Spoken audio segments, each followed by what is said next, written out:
Hey guys, welcome to another English commentary done by Diggity. This is going to be between CJEntus and SKT1. It's going to be the fourth set. CJEntus is putting forth Kwanro, Bisu is being put forth by SKT1, and I have already seen this match, but I wanted to put some more energy into it, so I'll call the game exactly the same as I did initially. My call right now is that Savior's going to pull the keyboard out of Kwanro's hand, and while he's beating Bisu in the face with it, micro him to his demise in-game. So yes, while bludgeoning Bisu, he will at the same time be microing his zerglings around the map. In all seriousness though, Kwanro, Bisu, huge matchup. Kwanro starting the upper right hand corner in yellow, Bisu starting the bottom left hand corner in red. No love lost between CJEntus Zerg players and Bisu in particular. Savior, really the last dominant player before Bisu. Bisu actually, let me step back a second. Bisu really the last dominant player, period. He's been slumping lately, but really, he's the last player I can remember who's been in such a dominating position over such a long period of time. Jaedong, it was only about a month or two where he was really at the top. Flash right now was at the top, but the question is how long will it last? Ironically, Flash ended up knocking Bisu out of the OSL when he was on his big streaks through a little bit of cheese here and there.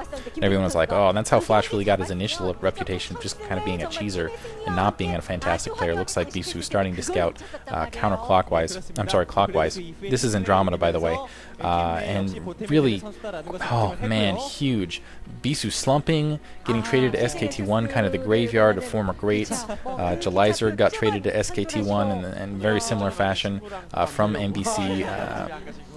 Basically in the exact same manner, and really he really needs to win, and he needs to get back in winning fashion. He wants it.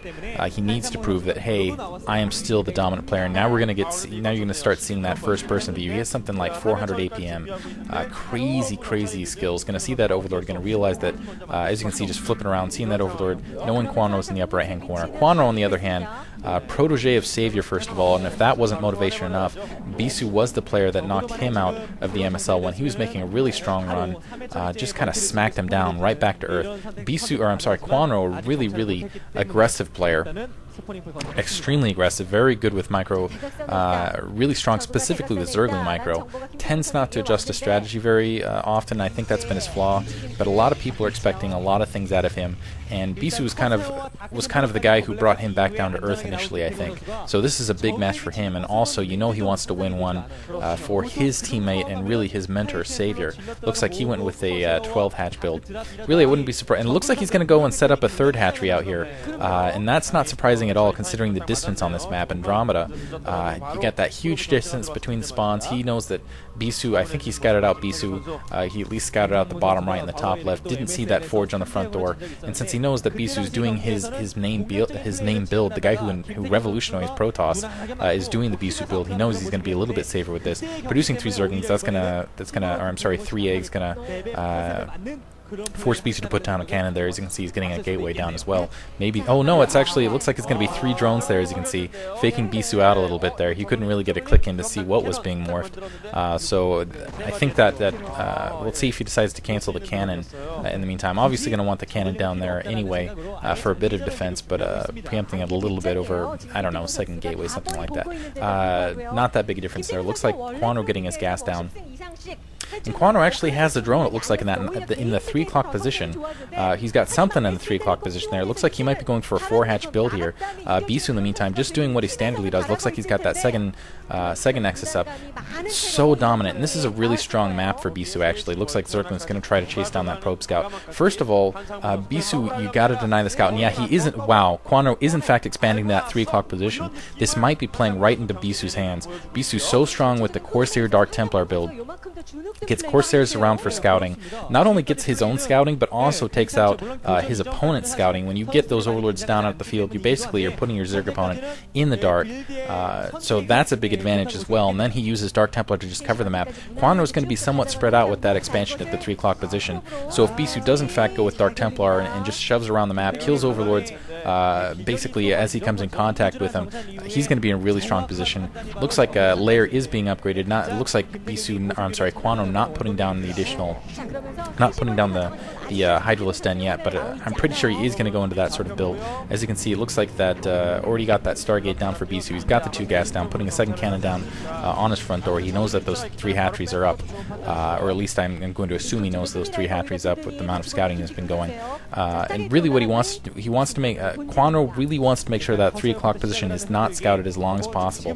Hydralisk Den going up, so it looks like Kwanro is in fact going to go for more of a Hydralisk build, that Overlord being pushed back, and a Dragoon being produced, which surprises me a little bit. Second scout being sent out by Bisu right now, and he's obviously, I'm surprised he's actually sending the second scout out. It shows you how seriously he's taking this, instead of waiting for that Corsair, getting that level 1 weapons upgrade so he can dominate the air. And looks like, yeah, just going to be able to scout out. Ooh, going to get really close to that expansion of the 3 o'clock position. Kwanro brings some Zerglings from the south, fortunately, going to knock him off, so it looks like Bisu is not going to be able to scout that, not at least until that Corsair comes out, which will be a big boon. So maybe Kwanro will be able to get a tech shift, but I still think Bisu known for those Dark Templar, will most likely see Dark Templar. He is seeing those Hydralisks out. And honestly, the Bisu build has not been faring against Hydralisk, has not been faring well against Hydralisk build. First Corsair taking out one of the Overlords close by. Looks like 2 Overlords going to go down for Kwanro, but he'll be able to replenish that fairly easily with his 4 bases. Now it looks like coming across the middle of the map, maybe pushing down onto Bisu's base. It looks like Bisu does not have a lot of counter. He does have 3 cannons going down. Actually, no, it's not as large as I thought it was. Just a group of Zerglings. Looks like that 3 o'clock expansion has been scouted out. Now we'll see if the Dark Templars start pushing out here in a minute along that lines of tech. But only a single Dragoon, single Zal, and 3 cannons. Bisu really kind of pushed in, getting that scouting information. And I think what happened was Kwanro was headed out with a larger attack force, but then pulled back and held out. And also putting down a Spire to confuse Bisu a little bit. We saw Jaedong do this as well against similar Protoss opponent, where he puts down both chambers to kind of open his options up. 2 Corsairs out in the field, though. Really, though, in the air, not gonna have a lot of success going Mutalisk. And a drop shuttle out, and it looks like